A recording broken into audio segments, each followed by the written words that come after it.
Good morning. Welcome back to another episode of CrossFit Khalipa, short format podcast, our weed event and some app I'm thinking about this upcoming week. And of course, you should each be drinking a little bit of coffee. Topic conversation. Is this 2024?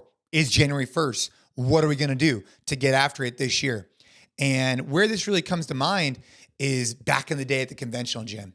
So back in the day when I was working at the conventional gym, 15, 16 years old, I always remembered the parking lot. The parking lot was always something that reminded me because going into the holidays, it'd be empty. I'd be able to find parking, no problem. As January 1st came around and soon thereafter, for the next couple of months, it would be slammed. And I always remember when I would show up to work, it'd be like a distinct difference come February, March, where I knew it was just a couple of months of tough to find a parking spot. And then after that, I'd be able to find one, no problem.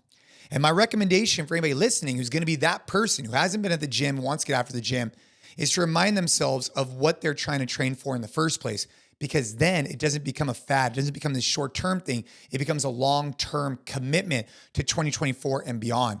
So what I'm thinking about as far as New Year's resolutions is looking for areas in my life to improve upon and having a strong core base and a why for why I want to do that. Because eventually, when you create new habits, it's going to be hard to maintain those. That's why they're new habits. That's why you haven't been doing them for a long time.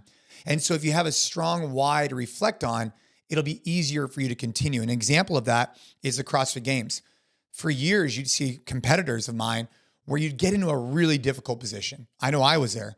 And when you're in these really difficult positions, what I would need to lean on is the why for why I was there in the first place. What made me feel fulfilled? What made me want to go and accomplish these goals?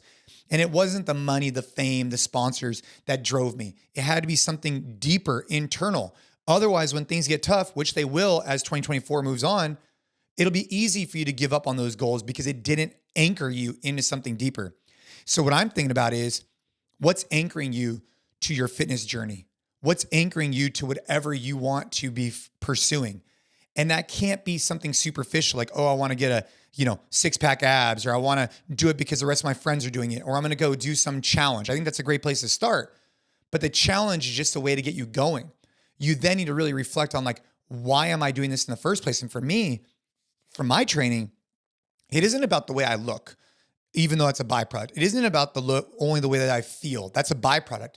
It's about my ability to be able to show up for my family, to be able to protect, run, jump, climb, to be able to provide, to be able to do experiences with them, to be able to go say yes when they want to go do things.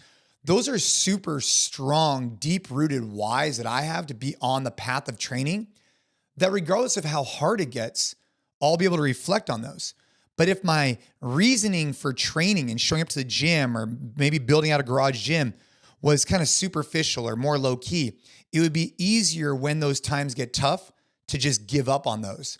And so my recommendation from today on is think about the things in your life you want to focus on for 2024. I know I am. Whether it be the tactical games, jiu-jitsu, competing at the Rogue Invitational, or more personal type things. And reflect on what is the deeper why behind it? Write it down so that a month or 2 months or 3 months from now, when it gets hard, because it will, as by design, you're creating new habits. You can reflect on those things because that'll help you get through that kind of tough patch. And then boom, it's a habit and it'll be with you for the rest of your life is the goal. And yeah, it's just the why. I know it sounds all fluffy, but the why is so important. Because things will get difficult. Otherwise, you would have been doing them in the first place. So if you know they're going to get difficult, make sure that whatever you choose, you have a strong reason to do it. Otherwise, it'll be easy for you to back out of it. And that goes for your family, your business, and your fitness. You got to reflect on those things. I know I do on a regular basis. And speaking of business, fitness, today's a big day. Today's a big day. It's been months and months and months in the making. It's been, I would call it decades in the making that the Train Hard app has officially launched. This app, we have NCFIT and we are absolutely making an impact on many members in the brick and mortar gyms and through coaches and through owners of gyms.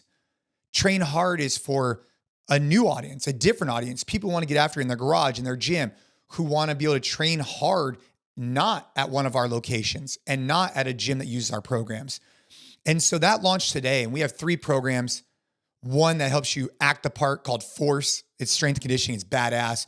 one that's called Flex, which is all about functional bodybuilding that helps you look the part. And then one, this is the Never Zero program, the EMOM program, my favorite way to train, which basically is your minimal dose. If you're busy, if you're getting after it and you have a lot going on, hit your EMOM.